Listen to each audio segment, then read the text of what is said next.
Shalom Bapak Ibu Saudara-saudara yang dikasihi nama Tuhan. Bertemu kita kembali dalam program Santapan Rohani.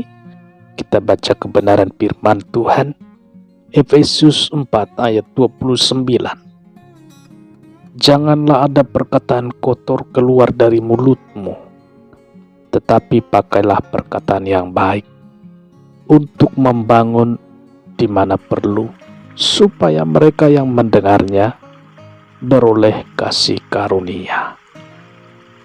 Awas, jaga mulut kita, saudara. Mulut harimaumu. Saudara, seorang politisi sering melontarkan ungkapan ini, saudara. Tujuannya sangat baik, mengingatkan setiap orang untuk berhati-hati dengan mulut. Mulut bisa membawa kita ke penjara, saudara. Bicara mulut sama juga dengan bicara jari jemari kita. Saudara, di atas handphone jari jemari kita seperti mulut yang bisa menebar racun yang berbisa. Salah seorang para penulis filsuf dunia dari Romawi kuno yang hidup di tahun 50-an, dia berkata begini: kita memiliki dua telinga dan satu mulut, karena itu kita bisa mendengarkan dua kali lebih banyak daripada berbicara. Saudara dikasih Tuhan, janganlah ada perkataan kotor keluar dari mulut kita, saudara. Apa yang dimaksud dengan perkataan kotor? Perkataan kotor yang merusak, yang beraroma kebencian, saudara, yang menyudutkan seseorang, yang menyemburkan kelemahan orang, yang menimbulkan kegaduhan di sana sini, menyampaikan kata-kata menyakiti hati orang lain, yang melemahkan iman orang lain, saudara, yang menerbitkan rasa permusuhan, mengobral dosa, kejahatan orang lain, saudara. Perilaku seperti ini bukanlah ciri atau watak seorang anak Tuhan. Berapa banyak konflik terjadi dalam rumah tangga, di kantor, di tempat kita bekerja, di antara teman-teman pergaulan kita, bahkan hingga di gereja, hanya karena kita gagal menjaga mulut kita.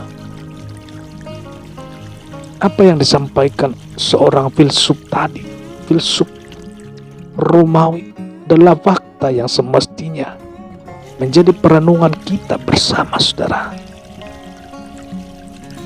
Tuhan menciptakan dua telinga, tetapi mengapa hanya satu mulut? Pasti ada maksudnya, saudara. Ada tujuannya, yakni supaya kita lebih banyak mendengar daripada berbicara. Jika harus berbicara, berbicaralah yang membangun. Kita tidak dilarang untuk berbicara dengan siapa saja, saudara. Komunikasi dibutuhkan untuk membangun relasi atau hubungan. Tanpa berbicara, bagaimana orang bisa memahami maksud kita? Ada banyak masalah juga dalam berbicara. Semakin banyak bicara, potensi kesalahan juga semakin besar, saudara. Itulah sebabnya ada iklan yang menyerukan, sedikit berbicara banyak bekerja. Menasihati kita jangan terlalu banyak bicara, saudara. Lebih banyak berbicara. Lebih baik banyak bekerja, banyak karya, maka semakin banyak kebaikan yang kita hasilkan. Jika kita harus berbicara, pakailah narasi atau kalimat yang baik, yang halus, yang sopan. Intinya mendatangkan keteduhan bagi yang mendengarnya, saudara. Pilihlah diksi atau kata orang senang mendengarnya. Mungkin saudara bos atau atasan di perusahaan atau di tempat bekerja ketika kita memberi instruksi kepada bawahan kita untuk mengerjakannya, pilihlah kalimat yang menyejukkan, tidak bernada perintah. Saudaraku yang dikasihi Tuhan, misalnya, tolong ambillah saya kursi. Begitu kata kita selalu selaku atasan kepada pembantu di kantor. Ketika itu dilakukannya, sampaikan ucapan terima kasih ya. Bukankah itu sangat menyejukkan? Ada perasaan dihargai oleh majikan. Apakah yang hilang milik kita pada saat berkata demikian? Tidak ada, bukan. Siapa mereka yang mendengarnya beroleh kasih karunia? Teduhlah rumah kita, nyamanlah kantor kita, damailah gereja kita jika kita berbicara bijak. Haleluya. Banyak orang mendapatkan kasih karunia. Maksudnya ada kuasa Allah yang tergambar dari sikap kita, saudara. Ada hadirat Tuhan yang dirasakan teman bicara kita. Ada suasana surga yang mengelilingi tempat di mana kita bicara. Indah. Saudara, mari mulai kini bicara yang teduh, yang membangun, yang membawa kasih karunia. Terpujilah Tuhan. Tuhan Yesus memberkati.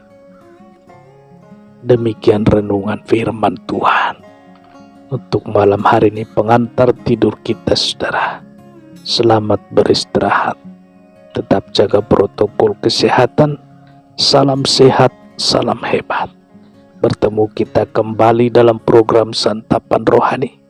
Hadir setiap pagi, setiap hari, setiap malam.